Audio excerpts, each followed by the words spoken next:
എബ്രായലേഖനം 2-ാം അധ്യായത്തിൻ്റെ 1 മുതൽ 4 വരെയുള്ള വേദഭാഗങ്ങളിലെ 2-ാമത്തെ എപ്പിസോഡാണ് നമ്മൾ കേട്ടുകൊണ്ടിരിക്കുന്നത്. അപ്പോൾ നാം കേട്ടത്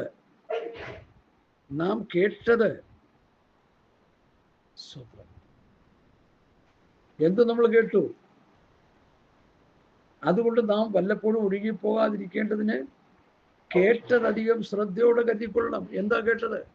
കർത്താവിൽ നിന്ന് കേട്ട വചനങ്ങൾ. ഞാനിപ്പോൾ നിങ്ങളോട് പറയുമ്പോൾ കർത്താവിൽ നിന്നും അപ്പോസ്തലന്മാരിൽ നിന്നും വിശുദ്ധ പ്രവാചകന്മാരിൽ നിന്നും കേട്ട വചനങ്ങൾ ഒഴുകിപ്പോകരുത്. ഹൃദയത്തിൻ്റെ ഉള്ളിൽ സ്റ്റോർ ചെയ്യണം. ഹൃദയത്തിൻ്റെ ഉള്ളിൽ ഇത് സംഗ്രഹിക്കണം. ഇന്നത്തെ കോളേജ് സ്റ്റുഡൻസിൻ്റെ ഇടയിലുള്ളൊരു കാര്യം ഞാൻ പറയാം. അവർ വില കൂടിയ ഫോണൊക്കെ, ഒരു പോക്കും ഒരു ഗതിയില്ലാത്ത വീട്ടിൽ പോലും മക്കൾ ഉപയോഗിക്കുന്ന ഫോണൊക്കെ 25, 30, 40,000 രൂപയുടെ ഫോണാണ്. 15,000 രൂപയുടെ ഫോണിൽ കൂടുതൽ വാങ്ങിയാൽ നമുക്ക് വലിയ ചങ്കിടിപ്പാണ്. കാരണം അതിൻ്റെ ആവശ്യമില്ല. ഒരു 10-15,000 രൂപ കൊടുത്താൽ നോർമലി ഒരു ഫോൺ കിട്ടും. 25, 30, 40, 50 രൂപ കൊടുത്ത് 1,00,000 രൂപ കൊടുത്ത് ഫോൺ മേടിക്കുന്നവരുണ്ട്. ലോകമനുഷ്യരതൊക്കെ ചെയ്തോട്ടെ. ഈ ആത്മീയൻ എന്ന് പറയുന്ന കപടഭക്തിക്കാരിത് ചെയ്യുമ്പോഴാണ് നമുക്ക് വിഷമം. വലിയ പ്രസംഗം പറയും, വലിയ ഫോണ്, വലിയ കാറ്. BMW വേണ്ടി തലയെറിഞ്ഞ് പ്രാർത്ഥിച്ചൊരു പാസ്റ്റർ ഞാൻ കണ്ടിട്ടുണ്ട്. എന്താ ഇവരുടെ ലക്ഷ്യം എനിക്ക് മനസ്സിലാകുന്നില്ല. ഈ ലോകത്തിലെ നമ്മുടെ ജീവിതം, ഇന്നലെ ഞങ്ങളൊരു പ്രസംഗിച്ച പ്രസംഗത്തിൻ്റെ ഒരു ഭാഗം നിങ്ങൾ കേട്ട് കാണും. നാം ഈ ആയുസ്സിൽ മാത്രം പ്രത്യാശ വെച്ചാൽ സകല മനുഷ്യരിലും അരിഷ്ടന്മാരായി പോകും. നമ്മുടെ ക്രിസ്തീയ ജീവിതം ഈ ആയുസ്സിൽ ഒതുങ്ങുന്നതല്ല. മരണാനന്തര ജീവിതം ക്രിസ്തുവിനോടുകൂടെ സ്വർഗത്തിൽ നിത്യതയിൽ സ്വർഗീയ സൗഭാഗ്യത്തിലായിരിക്കുക എന്നുള്ളതായിരിക്കണം നമ്മുടെ ഗോള്, നമ്മുടെ ലക്ഷ്യം. അതിലേക്കാണ് നമ്മൾ വരേണ്ടത്.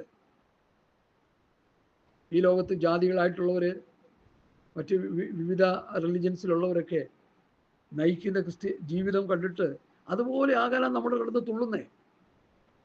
അവർ വാങ്ങിയ കാറ്, അവർ വെച്ച വീട്, അവരുടെ ജീവിതത്തിൻ്റെ ഫെസിലിറ്റികൾ, അവരുടെ ജീവിത സൗകര്യങ്ങൾ, അവരുടെ വീട്ടിലെ ഉപകരണങ്ങൾ, ഇതൊക്കെയാണ് കിടന്ന ഭക്തന്മാർ പോലും കൊതിക്കുന്നത്. കാരണം എന്താ? ഈ ലോകത്തോട് ഇഴുകിച്ചേരാൻ വേണ്ടി ഉള്ളൊരു വ്യഗ്രത. അത് ആത്മീയതയല്ല, അത് ജഡികമാണ്. പൗലോസ് പറഞ്ഞു, ഞങ്ങൾ ജഡപ്രകാരം സഞ്ചരിക്കുന്നുവെങ്കിലും ജഡത്തിൽ സഞ്ചരിക്കുന്നുവെങ്കിലും ജഡപ്രകാരം പോരാടുന്നില്ല. ഞങ്ങൾ ജഡത്തിലാണ് സഞ്ചരിക്കുന്നേ. ലോകത്തുള്ള മനുഷ്യരൊക്കെ ജീവിക്കുന്ന പോലെ ഞങ്ങളും നാക്കും മൂക്കും കണ്ണും ഒക്കെയുള്ള ഒരു ജഡശരീരത്തിലാണ് ഞങ്ങൾ ജീവിക്കുന്നത്. പക്ഷെ ഞങ്ങൾ ജഡപ്രകാരമല്ല സഞ്ചാരം, ആത്മീയമായിട്ടാണ്. ഞങ്ങളുടെ പോരാട്ടം ആത്മീയമായിട്ടാണ്. ഞങ്ങളുടെ പോരാട്ടം കോടതിയും കേസും വക്കീലൊന്നും അല്ല, എല്ലാം സ്പിരിച്വലാണ്. പൗലോസ് ശീലാസും കാരാഗ്രഹത്തിൽ കിടന്നപ്പോൾ അവർ പോരാടിയില്ല. അവർ വക്കീലിനെടുക്കലും കേസിനും ഒന്നിനും പോയില്ല. അന്നും കേസും കോടതികളൊക്കെ ഉണ്ടെന്ന് ഓർത്തോണം. സഹോദരന്മാരെ, നല്ലൊരു വക്കീലിനെ കൊണ്ടത് വാദിക്കണം എന്നൊന്നും പറഞ്ഞില്ല അവര് പൗലോസും ശീലാസും എന്ത് ചെയ്തു? ആത്മാവിൽ പാടി ആരാധിച്ചു, ദൈവത്തെ മഹത്വപ്പെടുത്തി, ദൈവത്തിൻ്റെ പ്രവൃത്തി അവിടെ വെളിപ്പെട്ടു. ഇന്ന് അതൊക്കെ അസ്തമിച്ചു പോയി. ഇന്ന് അതെല്ലാം വെറും പ്രഹസനമായി മാറി. ഇന്നൊരു പ്രശ്നം, സുവിശേഷ വിരോധികൾ നമുക്കെതിരെ എഴുന്നേറ്റാൽ നമ്മൾ നല്ല വക്കീലിനെ തേടി പോകുന്നു, നമ്മൾ കേസുമായിട്ട് മുമ്പോട്ട് പോകുന്നു. അതാണ് ഈ രാഷ്ട്രീയത്തിലേക്ക് ഇറങ്ങണമെന്ന് ചിന്തിക്കുന്ന ഈ ബഹുമാനപ്പെട്ട പാസ്റ്റർമാർ, 2 പ്രസ്ഥാനത്തിൻ്റെ 2 അനിഷേധ്യ പാസ്റ്റർമാർ ഒരേ പ്രസ്താവന ഇറക്കിയപ്പോൾ ഞാൻ ഇവരെക്കുറിച്ച് ലജ്ജിച്ച് തലതാഴ്ത്താനിടയായി. എന്താണ് ഇവരിൽ നിന്ന് സ്വത്രം വിശ്വാസികൾ പ്രതീക്ഷിക്കുന്നത്? ഇവരിങ്ങനെയാണെങ്കിൽ ഇവരാൽ നടത്തപ്പെടുന്ന ജനത്തിൻ്റെ അവസ്ഥ എന്താണെന്ന് ചിന്തിച്ച ഞാൻ ഭാരപ്പെട്ടതല്ല, ഇവരോർത്തല്ല. അവർ നശിച്ചു പോകും, അതിൽ സംശയമില്ല. ജനത്തെ കൂടി തുളച്ചു കളയുമല്ലോ എന്നോർത്തൊരു വിഷമമാണ് നമുക്കുള്ളത്. പ്രിയമുള്ളവരെ, നാം കേട്ടത് അധികം ശ്രദ്ധയോടെ കരുതിക്കൊള്ളണം. മരുഭൂമിയിൽ വെച്ച് മോശ മുഖാന്തരം ഇസ്രായേൽ മക്കൾക്ക് പ്രമാണം കൊടുത്തു. അവിടെ ഇങ്ങനെ എഴുതിയിരിക്കുന്നത്, യഹോവ ഇപ്രകാരം അരുളി ചെയ്യുന്നു, യഹോവ ഇപ്രകാരം അരുളി ചെയ്യുന്നു, യഹോവ ഇപ്രകാരം അരുളി ചെയ്യുന്നു എന്ന് മോശയും അഹരോനും ദൈവത്തിൽ നിന്ന് പ്രമാണം വാങ്ങി ഈ ജനത്തിന് കൊടുത്തുകൊണ്ടിരുന്നു. ഈ ജനം അത് കേട്ടിട്ട് ഈ പ്രമാണം മുഴുവൻ എന്ത് ചെയ്തു? പുറങ്കാല് കൊണ്ട് ചവിട്ടിക്കളഞ്ഞില്ല. അവരവരുടെ ഇഷ്ടത്തിനനുസരിച്ച് പോയി. മോശ മുഖാന്തരം ഇസ്രായേലിൽ അബ്രഹാമിൻ്റെ കൊച്ചുമക്കളായ ദൈവത്തിൻ്റെ ശ്രേഷ്ഠ ജനമായ ഇസ്രയേലിനെ ദൈവം നടത്തിക്കൊണ്ടുവന്നു മരുഭൂമിയിൽ. 430 സംവത്സരം അടിമുഖത്തിൽ കടന്നവരെ നടത്തി ദൈവം അവർക്ക് കൊടുത്ത വാഗ്ദത്ത കനാനിലേക്ക് പ്രവേശിക്കുവാൻ അവർ അത്ഭുതകരമായി നടത്തി. അത്ഭുതകരമായെന്നൊക്കെ പറഞ്ഞാൽ അതിൽ ഇച്ചിരി മിസ്റ്റേക്കുകളുണ്ട്. കാരണം നടത്തിപ്പുകാരനിടയ്ക്ക് വെച്ച് തൊഴിഞ്ഞു പോയെന്നുള്ളതാണ് വേറൊരു വിഷയം. ഇന്നത്തെ നടത്തിപ്പുകാർ തൊഴിഞ്ഞു പോയിട്ടും പിന്നെയും അവർ തന്നെ നടത്തിക്കൊണ്ടിരിക്കുക.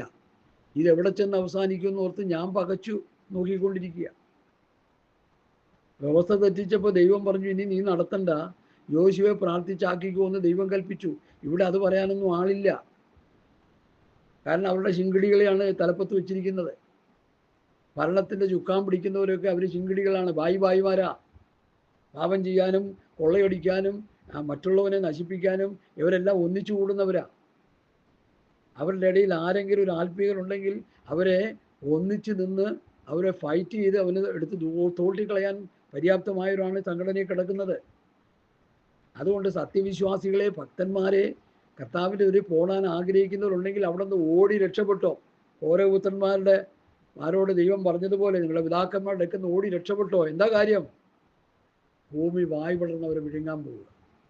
പിതാക്കന്മാരെ, ഗുണം പിടിക്കാത്ത പിതാക്കന്മാരെ ഭൂമി വായ് പുലർന്ന് വിഴുങ്ങാൻ പോയപ്പോൾ ദൈവം അവരുടെ മക്കളായ കോരോഗ് പുത്രന്മാരോട് പറഞ്ഞു, നിങ്ങൾ നിങ്ങളുടെ പിതാക്കന്മാരുടെ അടുക്കൽ നിന്ന് മാറിപ്പോകാൻ പറഞ്ഞു. എന്താ കാര്യം? പിതാക്കന്മാരെ ശിക്ഷിക്കുമ്പോൾ നിങ്ങൾ അതിനോടൊപ്പം നശിച്ചു പോകരുത്. അതുകൊണ്ട് എനിക്കൊന്നേ പറയാനുള്ളൂ, യഹോവയുടെ പക്ഷത്തുള്ളവൻ മാറി നിൽക്കട്ടെ എന്ന് മോശ പറഞ്ഞപ്പോൾ ഈ ഗുണം പിടിക്കാത്ത അഹരോന്റെ വാക്ക് കേട്ട് ആഭരണങ്ങൾ വലിച്ചെറിഞ്ഞവർ പോലും ദൈവപുരുഷന്റെ വാക്കിന് ചാടി മാറിയത് കൊണ്ട് അവർക്ക് രക്ഷ കിട്ടി. അതുപോലെ സംഘടനകളിലും ദുരുപദേഷ്ടത്തിൻ്റെ അടിമതത്തിൽ കിടക്കുന്ന ആരെങ്കിലും എന്നെ ശ്രദ്ധിക്കുന്നെങ്കിൽ എനിക്ക് പറയാനുള്ളത് ഇതേ ഉള്ളൂ. എൻ്റെ വാക്ക് നിങ്ങൾ കേൾക്കണ്ട. കർത്താവും അപ്പോസ്തലന്മാരും തരുന്ന ഈ പ്രമാണം നിങ്ങൾ കേട്ടനുസരിച്ചോ, നിങ്ങൾക്ക് രക്ഷപ്പെടാൻ അല്ലാതെ വേറെ വഴിയില്ല. ഞങ്ങളതാ പറഞ്ഞുകൊണ്ടിരിക്കുന്നേ.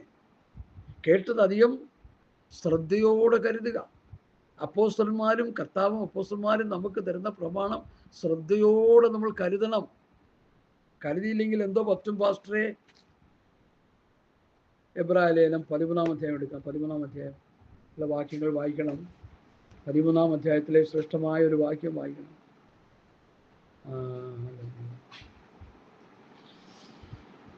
അതിൻ്റെ 25 മുതലുള്ള വാക്യങ്ങൾ വായിച്ചാൽ, അരുളി ചെയ്തവനെ എന്ന് തൊട്ടല്ലേ. എബ്രായർ 12-ന്റെ 25 മുതൽ, ഞാൻ 11 എന്നാ പറഞ്ഞല്ലേ, 12-ന്റെ 25 മുതൽ, അരുളി ചെയ്തവനെ നിരസിക്കാതിരിപ്പാൻ നോക്കുവിൻ. ഭൂമിയിൽ അരുളി ചെയ്തവനെ നിരസിച്ചവർ തെറ്റി ഒഴിയാതിരുന്നു എങ്കിൽ സ്വർഗത്തിൽ നിന്ന് ഇറങ്ങി വന്ന ദൈവപുത്രൻ അരുളി ചെയ്തവൻ, സ്വർഗത്തിൽ നിന്ന് ഇറങ്ങി വന്ന ദൈവപുത്രൻ അരുളി ചെയ്തവനെ നാം വിട്ടുമാറിയാൽ എത്രയധികം അവന്റെ ശബ്ദം ഭൂമി ഇളക്കി. ഇപ്പോഴോ ഞാൻ ഒരിക്കൽ ഭൂമിയെ മാത്രമല്ല ആകാശത്തെയും ഇളക്കും എന്നവൻ വാഗ്ദത്തം ചെയ്തു.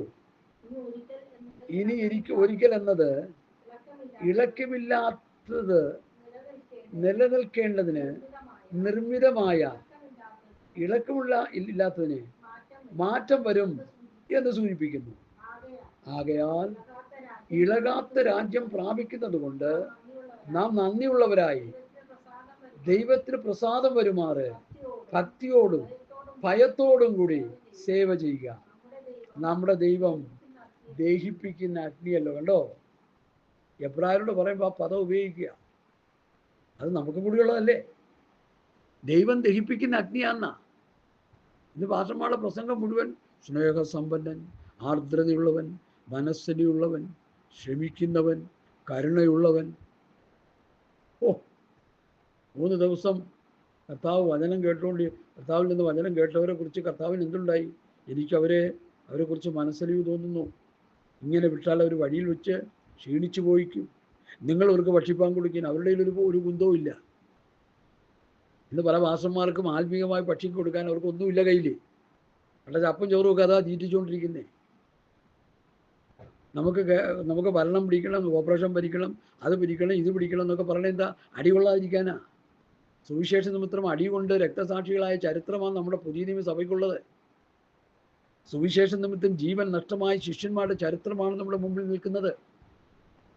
യേശു കർത്താവിനെ പ്രസംഗിച്ച നിമിത്തം, സ്വർഗരാജ്യത്തിൻ്റെ മർമ്മങ്ങളെ പ്രസംഗിച്ച നിമിത്തം തലഛേദിക്കപ്പെട്ടവരും ജീവൻ നഷ്ടമായവരും ഘോരമായ പീഡയിലൂടെ കടന്നുപോയ പെന്തക്കോസ് സമൂഹമാണ് നമ്മുടെ മുൻപിലുള്ളതെന്ന് പെന്തക്കോസ് പാസ്റ്റർമാരെ നിങ്ങൾ മറക്കരുത്. കോടിക്കണക്കിന് വിശുദ്ധന്മാരുടെ രക്തം ഈ ഭൂമി കുടിച്ചിട്ടുണ്ട്. അക്കൂട്ടത്തിൽ നീയും ഞാനും ആയാൽ അതിൽ അതിശോക്തിയില്ല. അതിനുവേണ്ടി അങ്ങോട്ട് ഏൽപ്പിച്ചു കൊടുക്ക്.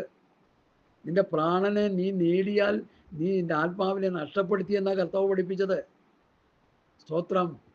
പ്രാണനെ നഷ്ടപ്പെടുത്താനായിട്ട് ഏൽപ്പിച്ചു കൊടുത്താൽ പ്രാണനെ നേടിയെന്നാണ് കർത്താവ് പഠിപ്പിച്ചത്. സുവിശേഷ നിമിത്തം നാം തകർക്കപ്പെട്ടാൽ, നാം നശിച്ചു പോയാൽ, നാം മരിച്ചു പോയാൽ, നാം പീഡിപ്പിക്കപ്പെട്ടാൽ സ്വർഗത്തിൽ പ്രതിഫലമുണ്ട്. ലോക മനുഷ്യരെ പോലെ രാഷ്ട്രീയത്തിൽ കിടന്ന് ഭരണം നടത്താൻ ശ്രമിച്ചാൽ നമ്മൾ ജഡീകന്മാരായി പോകും. പൊളിറ്റിക് ലീഡർമാർ ആരെങ്കിലും നേരും ചുവയുള്ളവരുണ്ടോ? നേരും നിറയുള്ളവരുണ്ടോ? ആരെങ്കിലും 1-2 പേരുണ്ടെങ്കിൽ അവരെ എല്ലാവരും കൂടി കാക്കയിട്ട് കൊത്തുന്ന പോലെ കൊത്തിക്കൊണ്ടിരിക്കുകയല്ലേ. ഉപ്പനെ കാക്ക കൊത്തുമെന്ന് പറഞ്ഞേക്കാം. ഒറ്റപ്പെട്ടു പോയ പക്ഷികളെ, ചില ബലഹീന പക്ഷികളെ കാക്ക കൊത്തിപ്പറിക്കാറുണ്ട്. എന്നതുപോലെ കൊത്തിപ്പറിക്കുക ചെയ്യുന്നേ. അതുകൊണ്ട് നേരും നിറയുള്ളവന് ഈ ലോകത്തിൻ്റെ ഭരണം ഒരിക്കലും ചേരുന്നതല്ല. അത് നന്നായിട്ട് മനസ്സിലാക്കണം. നമ്മൾ ഈ ലോകത്തിൻ്റെ വക്താക്കളല്ല. എൻ്റെ രാജ്യം ഐഹികമല്ല. നമ്മൾ വരുവാനുള്ള ലോകത്തിൻ്റെ പ്രജകളാണ്. ഈ ലോകത്തിൽ ഒരു പരദേശിയായി, ഒരു പ്രവാസിയായി ജീവിച്ച് നിത്യതയ്ക്ക് വേണ്ടി യാത്ര ചെയ്യേണ്ടവരാണ് നമ്മൾ. ഒരു പരദേശികളാണ് നമ്മൾ. പക്ഷേ ക്യാപ്റ്റൻ ശാമുവിൻ്റെ ഒരു പഠിപ്പിക്കൽ ഞാൻ എപ്പോഴും ശ്രദ്ധിച്ചു കേട്ടു. എനിക്ക് വളരെ അനുഗ്രഹമായി. അദ്ദേഹം പറയും, നമ്മൾ പരദേശികളാണ്, നമ്മൾ പ്രവാസികളാണ്. വിദേശത്ത് പോയി ജോലി ചെയ്യുന്നൊരു വ്യക്തി പ്രവാസിയാണ്. അവരുടെ കോൺട്രാക്ട് പീരീഡ് കഴിയുമ്പോൾ തിരിച്ചിങ്ങോട്ട് പോരണം. എന്നതുപോലെ ഈ ഭൂമിയിൽ നമ്മളെ ദൈവം ആക്കി വെച്ചിരിക്കുന്നു ഒരു പ്രവാസിയായിട്ട്. ഈ ഭൂമിയിലെ ജീവിതം കഴിഞ്ഞ് നമ്മൾ ഇവിടുന്ന് പുറപ്പെട്ടു പോകേണ്ടവരാണ്. അതുകൊണ്ട് ജീവിക്കുന്നിടത്തോളം കാലം ഒരു പരദേശിയായിട്ട് ജീവിക്കണം. അന്യദേശത്ത് പരദേശിയായി മന്നീതിൽ കൂടാരവാസികളായി. ഒരു കൂടാരവാസിയെ പോലെ ജീവിക്കണം. അബ്രഹാം എങ്ങനെയാ ജീവിച്ചത്? എങ്ങനെ അബ്രഹാം ജീവിച്ചു? ഞാൻ ഇന്നലെ അതൊക്കെ പറഞ്ഞിട്ടുണ്ട്. വിശ്വാസത്താൽ അവൻ വാഗ്ദത്ത ദേശത്ത് ഒരു അന്യദേശത്തെന്ന പോലെ ഈ ഭൂമിയിലെ നമ്മുടെ ജീവിതം അന്യദേശമാണ്. കാശ് കൊടുത്തൊക്കെ നമ്മൾ മേടിച്ചിട്ടുണ്ട്. നമ്മൾ പിന്നെ 2.5 സെൻറ്റേ ഉള്ളൂ. അതുകൊണ്ട് പിന്നെ ഇത് കുഴപ്പമൊന്നുമില്ല. ഇത് ഏക്കർ കണക്കിന് വാങ്ങിയിട്ടിരിക്കുന്ന ഭക്തന്മാരെന്നെ കേൾക്കുന്നെങ്കിൽ നമ്മൾ പരദേശിയാണ്, പ്രവാസിയാണ്. ഒരല്പകാലം കൊണ്ട് നമ്മൾ ഇവിടുന്ന് വിട്ടുപോകണം. ഹല്ലേലൂയ. ഇവിടെ നമുക്ക് കിടക്കാൻ പറ്റത്തില്ല.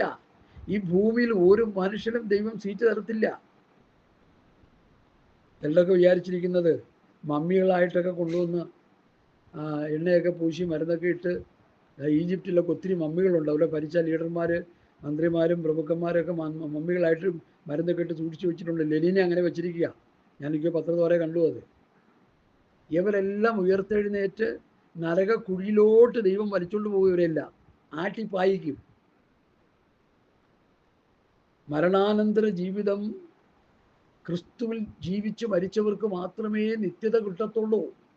അല്ലാത്തവരെല്ലാം നിത്യമായ തീപ്പൊയ്കയിലേക്ക്, സാത്താനും അവരുടെ ദൂതന്മാർക്ക് ഒരുക്കിയിരിക്കുന്ന തീപ്പൊയ്കയിലേക്ക് പോകും. അതുകൊണ്ടൊരു പരദേശിയായി, പ്രവാസിയായി ഈ ഭൂമിയിൽ നമ്മൾ ജീവിച്ച് ദൈവത്തിൻ്റെ അരുളപ്പാടുകളെ കേട്ടനുസരിച്ച് ജീവിച്ച് അതൊന്നും ഒഴുകിപ്പോകാതെ കേട്ടതധികം ശ്രദ്ധയോടെ ഹൃദയത്തിൽ കരുതണമെന്നാണ് പൗലോസ് പറയുന്നത്. അതുകൊണ്ട് നാം വല്ലപ്പോഴും ഒഴുകിപ്പോകാതിരിക്കേണ്ടതിന് കേട്ടതധികം ശ്രദ്ധയോടെ കരുതിക്കൊള്ളുവാൻ ആവശ്യമാകുന്നു. കേട്ടുകൊണ്ടിരിക്കുന്ന ഈ പുതിയ നിയമ ഉപദേശങ്ങൾ, പഥ്യവചനം, പഥ്യോപദേശം കേട്ടത് അധികം ശ്രദ്ധയോടെ കരുതണം, ശ്രദ്ധയോടെ കരുതണം. മോശയുടെ പ്രമാണവും നീ ശ്രദ്ധയോടെ കേട്ട് അനുസരിക്കണമെന്ന് സ്തോത്രം പഴയ നിയമത്തിലുണ്ട്. അത് നിന്റെ കൈവിരലുകളിലും എല്ലാം എഴുതി പിടിപ്പിക്കണമെന്ന് എഴുതിയിട്ടുണ്ട്. Hallelujah, hallelujah. ഒരു കുഞ്ഞ് പിറന്നു വീഴുമ്പോൾ ന്യായപ്രമാണം അവൻ്റെ ചെവിയിൽ ഓതി കൊടുക്കാറുണ്ട്. യഹൂദന്മാരുടെ ഒരു ചിട്ടയായിരുന്നു അത്. അതാണ് ഇസ്ലാം വിശ്വാസികൾ അത് ചെയ്തുകൊണ്ടിരിക്കുന്നത്. പ്രമാണം തിരിഞ്ഞുപോയി എന്നുള്ളത് അവർ മനസ്സിലാക്കുന്നില്ല.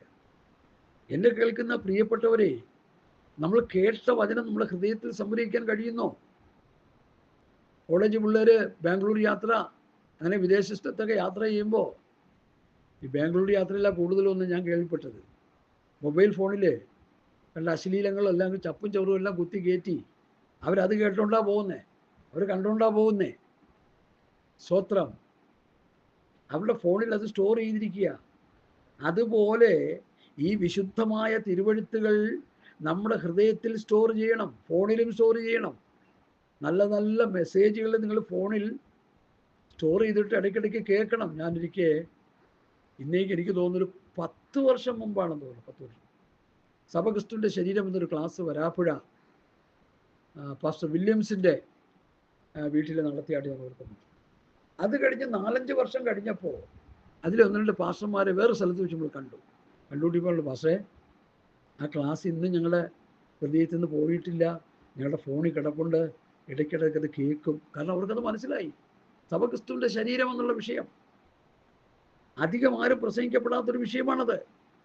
തലയായ ക്രിസ്തുവിൽ നിന്ന് ശരീരമാം സഭയുടെ ഉപദേശം കേട്ട് ജീവിക്കുന്ന ഒരു ക്രിസ്തീയ ജീവിതം, ക്രിസ്തുവിൻ്റെ ഉപദേശപ്രകാരം കെട്ടുപണി ചെയ്യപ്പെടുന്നൊരു ഒരു ജീവിതം. തലയായ അവനിൽ നിങ്ങൾ പരിപൂർണരായിരിക്കുന്നു. അപ്പൊ പരിപൂർണത പ്രാപിക്കണമെങ്കിൽ ക്രിസ്തുവിൻ്റെ പ്രമാണം തന്നെ, തമ്മിൽ ഭാരങ്ങളെ ചോപ്പിൻ, ഇങ്ങനെ ക്രിസ്തുവിൻ്റെ ന്യായപ്രമാണം നിവർത്തിപ്പീൻ. ക്രിസ്തുവിൻ്റെ പ്രമാണം തന്നെ കേട്ട് അനുസരിക്കണം, എന്നാലേ പരിപൂർണത കിട്ടത്തുള്ളൂ. കേട്ടത് അധികം ശ്രദ്ധയോടെ കരുതണം. എബ്രായ ലേഖനം 1:1 വായിച്ചേ, 1-2 വാക്യങ്ങൾ വായിക്കാം. ദൈവം പണ്ട് ഭാഗമായിട്ടും വിവിധമായിട്ടും പ്രവാചകന്മാർ മുഖാന്തരം പിതാക്കന്മാരോട് അരുളി ചെയ്തിട്ട് ഈ അന്ത്യകാലത്ത് പുത്രൻ മുഖാന്തരം നമ്മോട് അരുളി. എത്ര ക്ലിയർ ആയിട്ട് എഴുതി വെച്ചിരിക്കുന്നു. ഈ സങ്കീർത്തനത്തിൽ കിടന്ന് തലകുത്തി മറിഞ്ഞ് ജീവിതം നഷ്ടമാക്കുന്ന വിശ്വാസികളല്ലേ കൂടുതൽ. എനിക്കെന്നെ സങ്കീർത്തനത്തോട് വിരോധമുണ്ടോ? അത് അവർക്ക് കൊടുത്ത ശക്തമായ പ്രമാണങ്ങളല്ലേ. ന്യായപ്രമാണം ആർക്ക് കിട്ടി? മോശ മുഖാന്തരം ഇസ്രായേൽ മക്കൾക്ക് കിട്ടി. ഗലാത്യർ 6:2 തമ്മിൽ ഭാരങ്ങളെ ചോപ്പിൻ, ഇങ്ങനെ ക്രിസ്തുവിന്റെ ന്യായപ്രമാണം നിവർത്തിപ്പിൻ. ക്രിസ്തുവിന്റെ പ്രമാണം ആരിൽ കൂടി കിട്ടി? പിതാവ് പുത്രനെ ഏൽപ്പിച്ചു, പുത്രൻ അത് അപ്പോസ്തലന്മാരെ ഏൽപ്പിച്ചു, അപ്പോസ്തലന്മാർ മുഖാന്തരം പുതിയ നിയമസഭയ്ക്ക് അത് കിട്ടി. ഞങ്ങൾ വാക്കിനാലോ ലേഖനത്താലോ തന്ന പ്രമാണങ്ങളെ മുറുകെ പിടിച്ചുകൊള്ളുവിനെന്ന് 2 തെസ്സലോനിക്കർ 2:15. നമ്മുടെ കയ്യിൽ ഈ പ്രമാണം ഇരിക്കെ പിന്നെ എന്തിനാണ് നമ്മൾ മോശയുടെ പ്രമാണത്തിലേക്ക് പോകുന്നത്? ഇടയ്ക്കിടയ്ക്ക് പോയി അതിൻ്റെ നിഴലും പൊരുളും മനസ്സിലാക്കി ഈ പ്രമാണത്തിൽ നിൽക്ക്, ഈ വ്യവസ്ഥിതിയിൽ നിൽക്ക്. അത് കാര്യങ്ങളെ ബോധ്യപ്പെടുത്താൻ നല്ലതാണ്, ഞാനതിന് തെറ്റ് പറയുന്നില്ല. കാര്യകാരണ സഹിതം കാര്യങ്ങൾ മനസ്സിലാക്കി പഠിച്ചെടുക്കാൻ നമുക്ക് നല്ലതാണ്. പാപത്തെക്കുറിച്ച് ബോധ്യം വരുത്തുന്ന ന്യായപ്രമാണം.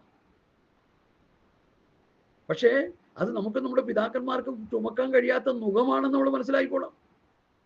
അത് പുതിയ നിയമ ശിഷ്യന്മാരെ പഠിപ്പിക്കുമ്പോൾ ദൈവത്തെ പരീക്ഷിക്കലാണെന്ന് മനസ്സിലാക്കിക്കോണം. പ്രവൃത്തി 15:10. അതുകൊണ്ട് നമ്മൾ ഈ കേൾക്കുന്ന കാര്യങ്ങൾ നമ്മുടെ ഹൃദയത്തിൽ സംഗ്രഹിച്ച് ആ വചനങ്ങൾക്കനുസരിച്ച് നമ്മൾ ജീവിച്ചു കൊണ്ടിരിക്കണം നിത്യത പ്രാപിക്കാൻ. ഇല്ലെങ്കിൽ നമ്മുടെ കാര്യം പോക്ക.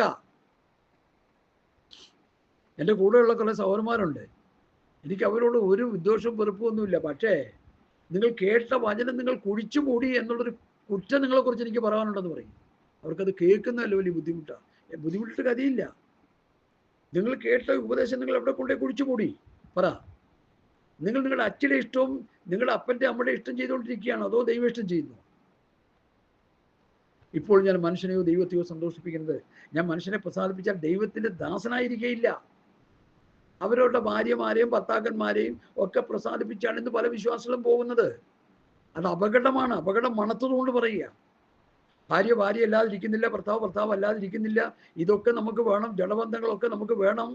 പക്ഷെ പൗലോസ് പറയുന്നു, ഞാൻ ക്രിസ്തുവിനെ പോലും ജഡപ്രകാരം അറിയുന്നില്ല. എന്താ അതിൻ്റെ അർത്ഥം? ജഡബന്ധങ്ങൾക്ക് ഇത്രയേ വിലയുള്ളൂ. പണ്ടൊരു അപ്പനെ കുഴിച്ചിട്ട സമയത്ത്, കുഴിച്ചിട്ടിട്ട് മക്കളെല്ലാം കൂടി കല്ലറയിൽ നിന്ന് ഇങ്ങോട്ട് പോരുക.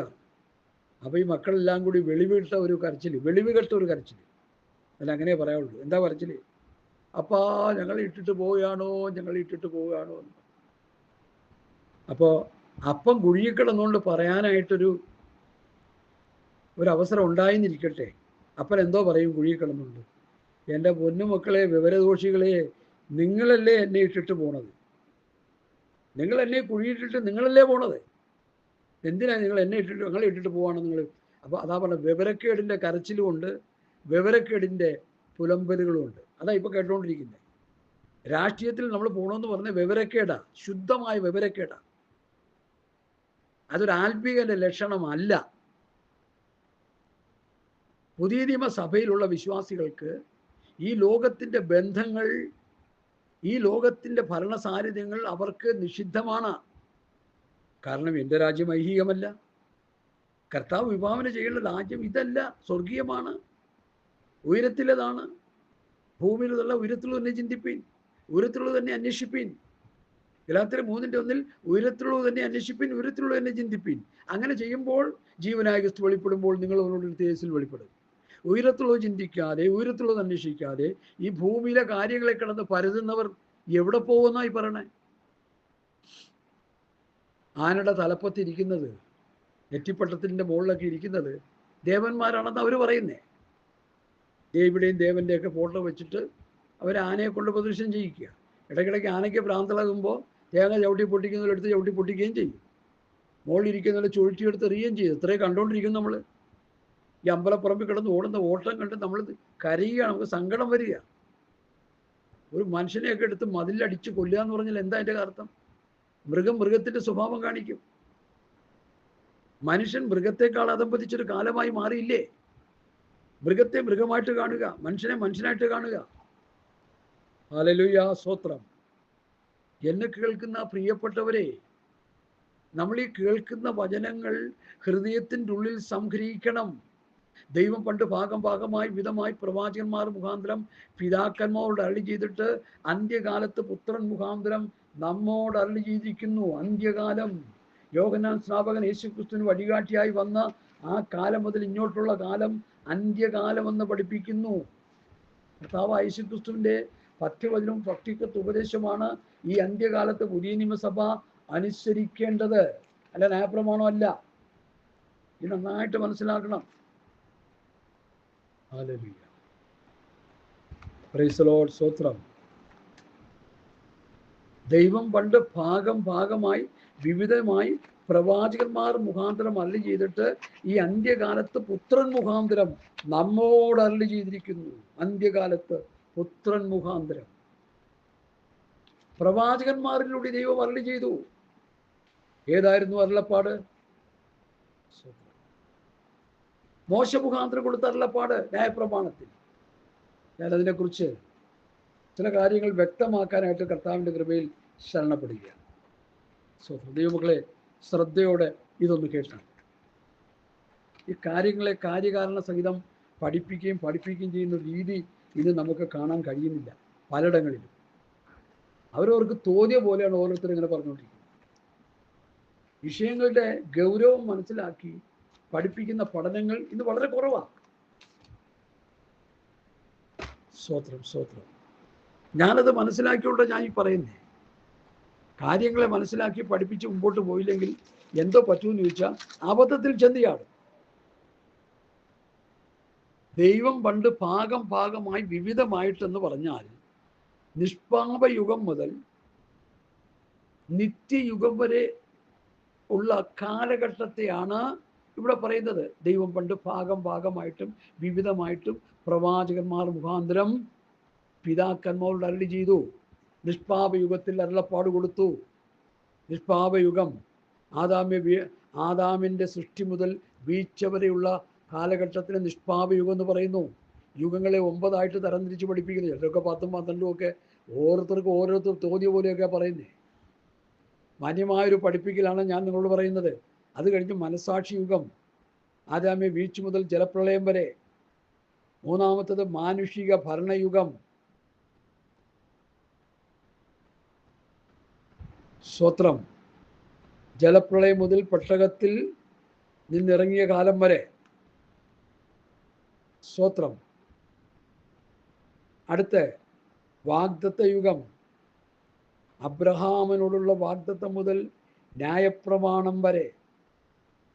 അഞ്ചാമത്തത് ന്യായപ്രമാണ യുഗം, ന്യായപ്രമാണം ലഭിച്ചത് മുതൽ ക്രിസ്തു വരെ, യേശു ക്രിസ്തു വരെ.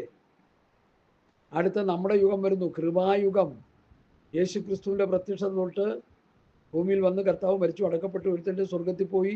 ഇനി കർത്താവ് മേഘപ്രത്യക്ഷതയിൽ വന്ന് സഭയെ ചേർക്കുന്ന ആ കാലഘട്ടം വരെ കൃപായുഗം എന്നറിയപ്പെടുന്നു. സഭ മാറ്റപ്പെട്ടതിന് ശേഷം 7 വർഷം ഈ ഭൂമിയിൽ നടക്കുന്ന മഹോദ്രവ കാലത്തിന് മഹോദ്രവ യുഗം എന്ന് പഠിപ്പിക്കുന്നു. എട്ടാമത്തത് മഹോദ്രവ കാലം കഴിഞ്ഞിട്ട് സഹസ്രാബ്ദ യുഗം, 1000 ആണ്ട് വാഴ്ച. 7 വർഷത്തെ മഹോദ്രകാലം കഴിഞ്ഞ് ഈ ഭൂമിയിൽ കർത്താവിൻ്റെ വിശുദ്ധന്മാരും ഈ 1000 ആണ്ട് വാഴ്ച ഈ ഭൂമിയിൽ നമ്മൾ വാഴും. അതിനാണ് 1000 ആണ്ട് വാഴ്ച എന്ന് പറയുന്നത്. ഹല്ലേലൂയ. 1000 ആണ്ട് വാഴ്ച കഴിഞ്ഞതിന് ശേഷം ഈ ഭൂമിയിലുള്ള പാപികളെ മുഴുവൻ നരകത്തിലേക്ക് തള്ളിക്കളഞ്ഞ് ഈ ഭൂമിയെ ചുട്ടരിച്ച് നശിപ്പിച്ച് ഒരു പുതിയ ആകാശം, ഒരു പുതിയ ഭൂമിയിലേക്ക് ദൈവജനം പ്രവേശിക്കും. അതിന് പുതിയ ആകാശം, പുതിയ ഭൂമി, നിത്യയുഗം എന്നൊക്കെ അതിനെ പറയപ്പെടും. ഇതാണ് യുഗങ്ങളെക്കുറിച്ചുള്ള ഒരു സംക്ഷിപ്ത പഠനം. വളരെ ഗഹനത്തിൽ പഠിക്കേണ്ട കാര്യങ്ങളാണ്. കുറഞ്ഞ പക്ഷം ഒന്നറിഞ്ഞിരിക്കാൻ വേണ്ടി പറഞ്ഞതേ ഉള്ളൂ. ദൈവം പണ്ട് ഭാഗമായിട്ട് വിവിധമായിട്ടും ഓരോ യുഗങ്ങളിലും ഓരോ പാർട്ടായിട്ട് ദൈവം അരുളി ചെയ്തു. നിഷ്പാപത്തിലെ യുഗത്തിലല്ല മനസാക്ഷി യുഗത്തിലെ പ്രമാണം, മനസാക്ഷി യുഗത്തിലെ പ്രമാണമല്ല വാഗ്ദത്ത യുഗത്തിലെ പ്രമാണം, വാഗ്ദത്ത യുഗത്തിലെ പ്രമാണമല്ല ന്യായപ്രമാണത്തിലെ പ്രമാണം, ന്യായപ്രമാണത്തിലെ വ്യവസ്ഥിതിയല്ല കൃപായുഗത്തിലെ പ്രമാണം, കൃപായുഗത്തിലെ വ്യവസ്ഥിതിയല്ല മഹോദരകാലത്തിലെ വ്യവസ്ഥിതി, മഹോദരകാലത്തിലെ വ്യവസ്ഥിതിയല്ല 1000 ആണ്ട് വാഴ്ചയിലുള്ള സഹസ്രാബ്ദ യുഗത്തിലെ വ്യവസ്ഥിതി, സഹസ്രാബ്ദത്തിലെ വ്യവസ്ഥിതിയല്ല പുതിയ ആകാശം പുതിയ ഭൂമിയിലെ വ്യവസ്ഥിതി. ഇതൊക്കെ വ്യത്യസ്തമാണ്. അതിനെക്കുറിച്ച് പൗലോസ് സംക്ഷിപ്തമായി പറയുന്നു. ദൈവം പണ്ട് ഭാഗമായിട്ടും വിവിധമായിട്ടും പ്രവാചകന്മാർ മുഖാന്തരം അരുളി ചെയ്തിട്ട് ഈ അന്ത്യകാലത്ത് പുത്രൻ മുഖാന്തരം നമ്മോട് അരുളി ചെയ്തിരിക്കുന്നു. എത്ര ക്ലിയർ കട്ടായിട്ട് ഇവിടെ പൗലോസ് പഠിപ്പിക്കുക. പുത്രൻ മുഖാന്തരം നമ്മോട് അരുളി ചെയ്തു. ആ അരുളപ്പാടുകളെ കുറിച്ചാണ് ഇവിടെ പൗലോസ് പറയുന്നത്. അതുകൊണ്ട് നാം വല്ലപ്പോഴും ഒഴുകി പോകാതിരിക്കേണ്ടതിന് കേട്ടത് അധികം ശ്രദ്ധയോടെ കരുതിക്കൊള്ളുവാൻ ആവശ്യമാകുന്നു. ഏത്? പുത്രൻ മുഖാന്തരം നമ്മോട് അരുളി ചെയ്തത്. ഇവിടെ വേറൊരു പഠനം കൂടി കിടപ്പുണ്ട്. യേശുക്രിസ്തു വന്ന് ഈ ഭൂമിയിൽ ഇത് അരുളി ചെയ്തപ്പോൾ ഞാനും നിങ്ങളിവിടെ ഉണ്ടോ? ഇല്ല. നമ്മൾ ശ്രദ്ധിച്ച് പഠിക്കേണ്ട കാര്യമാണ്. സ്വത്രം സ്വത്രം സ്വത്രം. നമ്മളിവിടെ ഇല്ല. നമ്മളിവിടെ ഇല്ല. കർത്താവ് ഈ 2000 വർഷങ്ങൾക്ക് മുമ്പ് വന്ന് ശിഷ്യന്മാരെ പഠിപ്പിച്ച വിഷയമായത്. നമ്മൾ ഈ ഭൂമിയിലില്ല. കർത്താവ് ഈ ഭൂമിയിൽ വന്ന് ശിഷ്യന്മാരെ തിരഞ്ഞെടുത്ത് പഠിപ്പിക്കുന്ന സമയത്ത് നമ്മളുണ്ടോ ഇവിടെ? 2000 വർഷം മുമ്പ് കൂടുന്ന സമയമല്ലേ, സംഭവമല്ലേ ഇത്? അവരെ തിരഞ്ഞെടുത്തു, അവരെ പഠിപ്പിച്ചു. ഇത് ഇന്നത്തെ പലരുടെയും തലമണ്ടയിലോട്ട് കയറാതിരിക്കുന്നൊരു കാര്യം. കാരണം ഞാൻ നേരത്തെ പറഞ്ഞില്ലേ, ഗലാത്യർ 3:1 സംഭവിച്ചിരിക്കുക. ക്ഷുദ്രം ചെയ്ത് മയക്കിയിട്ടിരിക്കുക. പിന്നെ ഇതെങ്ങനെ തലയിലോട്ട് കയറുന്നത്? ക്ഷുദ്രപ്രയോഗം ഏറ്റുകിടക്കുന്നവർക്ക് എങ്ങനെ ഈ തലയിലോട്ട് കയറും? പറ. 2000 വർഷങ്ങൾക്ക് മുമ്പ് കർത്താവ് വന്ന് പലസ്തീൻ നാട്ടിലെ ശിഷ്യന്മാരെ തിരഞ്ഞെടുത്ത്, പത്രോസിന്റെ പിന്നാലെ വാ, യാക്കോബിന്റെ പിന്നാലെ ഓരോരുത്തരെയും തിരഞ്ഞെടുത്ത് വിളിച്ച് അവരെ തിരഞ്ഞെടുത്ത് ഒരു രാത്രി മുഴുവൻ ഇരുന്ന് പ്രാർത്ഥിച്ച് പിതാവിനാൽ സെലക്ഷൻ ലഭിച്ചവരെ കർത്താവ് തിരഞ്ഞെടുത്തിട്ട് പിതാവെ നീ എനിക്ക് തന്നവർ നിനക്കുള്ളവരാകിയാൽ നിന്റെ വചനം ഞാനവർ കൊടുത്തിരിക്കുന്നു, നീ എനിക്ക് തന്ന ഉപദേശങ്ങളെല്ലാം ഞാനവർ കൊടുത്തു എന്ന് 17-ാം അധ്യായം സസൂക്ഷ്മം ഒന്ന് വായിച്ച് പഠിച്ചോണം. യോഹന്നാന്റെ സുവിശേഷം 17-ാം അധ്യായം മെസ്സേജ് കേൾക്കുന്നവര് യോഹന്നാന്റെ സുവിശേഷം 17-ാം അധ്യായത്തിന്റെ 1 മുതൽ 20 വരെയുള്ള വാക്യം കുറഞ്ഞ പക്ഷം വായിച്ചു പഠിക്കണം. പിതാവേ, നീ എനിക്കുന്ന വചനം ഞാനോർ കൊടുത്തു, നിന്റെ വചനം ഞാനോർ കൊടുത്തിരിക്കുന്നു. നീ എന്നെ അയച്ചതുപോലെ ഞാൻ ലോകത്തിലേക്ക് ഇവരെ അയക്കുന്നു. ഇവരുടെ വചനത്താൽ എന്നിൽ വിശ്വസിക്കാതിരിക്കുന്നവർക്ക് ഞാൻ അപേക്ഷിക്കുന്നു. യോഹന്നാന്റെ സുവിശേഷം 17-ാം അധ്യായത്തിൽ 1 മുതൽ 20 വരെയുള്ള വാക്യം നന്നായി വായിച്ചു പഠിക്കണം. കർത്താവ് അപ്പോസ്തലന്മാരെ തെരഞ്ഞെടുത്ത് അവർക്ക് വചനം അവരെ ഫലമേൽപ്പിക്കുക. അത് 2000 വർഷം മുമ്പ് നടന്ന സംഭവമാണ്. ദൈവം പണ്ട് ഭാഗമായി വിവിധമായി പ്രവാചകന്മാർ മുഖാന്തരം പിതാക്കന്മാരോട് അരുളി ചെയ്തിട്ട് ഈ അന്ത്യകാലത്ത് പുത്രൻ മുഖാന്തരം നമ്മോട് അരുളി ചെയ്തു. നമ്മോട് അരുളി ചെയ്തത് നമ്മോടല്ല, അപ്പോസ്തലന്മാരോടാണ് അരുളപ്പാട് കൊടുത്തത്. അവരാണത് കേട്ടത്. 1 യോഹന്നാൻ 1 പഠിക്കുമ്പോൾ ഞങ്ങൾ കണ്ടു, കേട്ടു, തൊട്ടു, നോക്കി. ഞങ്ങൾ കണ്ടതും കേട്ടതും തൊട്ടതും നോക്കിയതും ഞങ്ങൾ നിങ്ങളോട് കൂട്ടായ്മ ഉണ്ടാകേണ്ടതിന് അറിയിക്കുന്നു. ഞങ്ങളുടെ കൂട്ടായ്മ പിതാവിനോടും എൻ്റെ പുത്രനായ യേശുക്രിസ്തുവിനോടുമാകുന്നു. യോഹന്നാന്റെ 1-ാം ലേഖനം 1-ാം അധ്യായത്തിൻ്റെ 1 മുതൽ 4-6 വാക്യം വായിച്ച് നന്നായിട്ട് പഠിച്ചോണം. ഈ പ്രസംഗം കേൾക്കുന്നവർ അത് ആ ഭാഗം കൂടി നോട്ട് ചെയ്തിട്ട് വായിച്ച് പഠിക്കണം. അപ്പോഴേ കാര്യങ്ങൾ മനസ്സിലാവത്തുള്ളൂ.